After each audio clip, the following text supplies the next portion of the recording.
Dnes si povieme o affiliate marketingu, ktorý sa ťa snaží získať.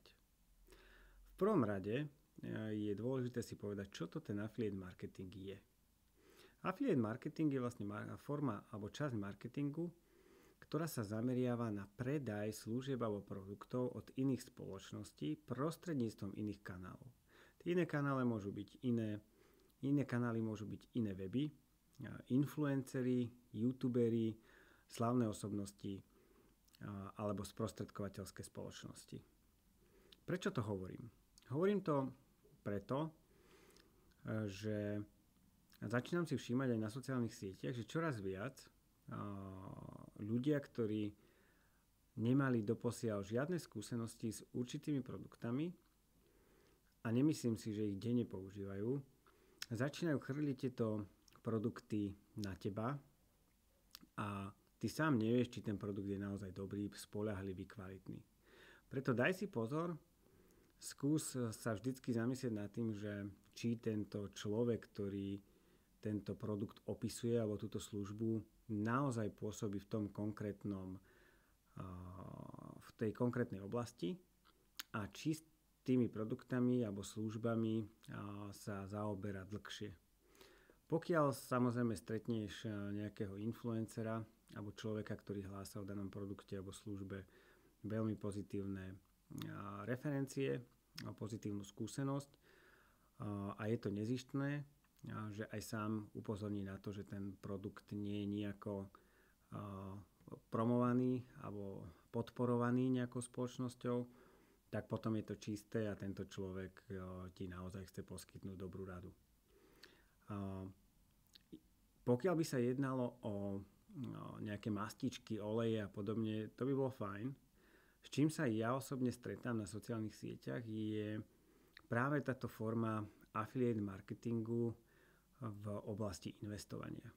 A toto je niečo, prečo som prišiel s touto témou a prečo to otváram, že naozaj daj si pozor, od koho dostaneš akú referenciu a prečo. Stretávam sa s tým, že ľudia posúvajú jednak registračné linky, jednak priame URL adresy na brokerov a ďalšie spoločnosti, s ktorými buď do tej doby nič nemali spoločného, alebo ani nevedeli, že existujú. To znamená, že ten ich obsah bol z úplne inej oblasti a zrazu bum, tuto máte tento link, je to super duper najlepší produkt alebo perfektná služba, určite si ju objednaj. A osobne si myslím, že ten konkrétny človek, ktorý to takto hlása zrazu z jasného neba, tak takúto službu využil keď tak maximálne raz. A takýto produkt má tak na nejaké obdobie, kým ho nepoužije alebo nedoužíva a následne si už neobjedná. Daj si preto pozor a zameraj sa na to, že či ten človek, ktorý takýto produkt promuje, sa tej oblasti venuje dlhodobo, či naozaj ho spomína častejšie, či je s ním spokojný a následne si ho buď objednaj, alebo tú službu si zaregistruj, alebo skús vyskúšať toho konkrétneho brokera.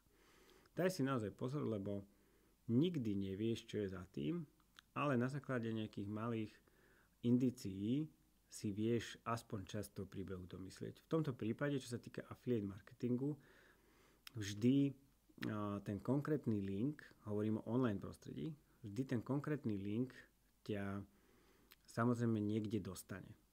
Keď ťa dostane na tú konkrétnu finálnu adresu, tak si všimni hore v adrese, kde je ten konkrétny link, či za lomítkom alebo v rámci toho linku sú aj nejaké ďalšie znaky, čo je väčšinou práve tá adresa alebo tá špecifikácia toho konkrétneho užívateľa, od ktorého ten produkt ide. To znamená, že pod tou adresou alebo tým číselným kódom je ten konkrétny užívateľ.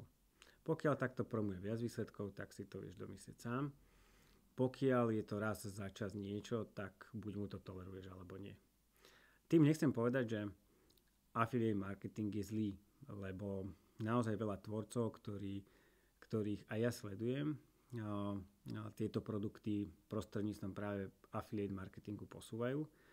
Avšak jedná sa o ľudí, ktorí v tej konkrétnej oblasti dlhodobo pôsobia, alebo tie produkty naozaj vrelo doporučujú, lebo môžeš vidieť napríklad v štúdiu rôznu výbavu práve od tej spoločnosti, s ktorou je ten konkrétny tvorca spokojný, alebo v oblasti investovania ide o brokerov, kde ten daný konkrétny investor začal, kde pôsobí alebo dlhodobo sa venuje tomu portfóliu a preto vie poskytnúť takúto spätnú väzbu. Čo je najdôležitejšie, tá spätná väzba je konštruktívna, to znamená, že nie sú tam len chvály, ale aj určité konštruktívne feedbacky, možno nejaké malé negatíva, čo tá platforma má, nemá, čo jej chýba a podobne. V tomto duchu aj ja pripravujem určitý typ referencií a recenzií hlavne na určité služby, ktoré vám postupne v ďalších videách odpromujem. To znamená, že pokiaľ sa ti takéto informácie páčia, určite ma podporíš lajkom, to zahreje, a pokiaľ si zvedavý na ďalšie videá, ktoré chystám, môže sa prihlásiť k odberu a rád sa s tebou o týchto veciach prostredníctvom takýchto videí pozhováram. Díky moc a drž sa.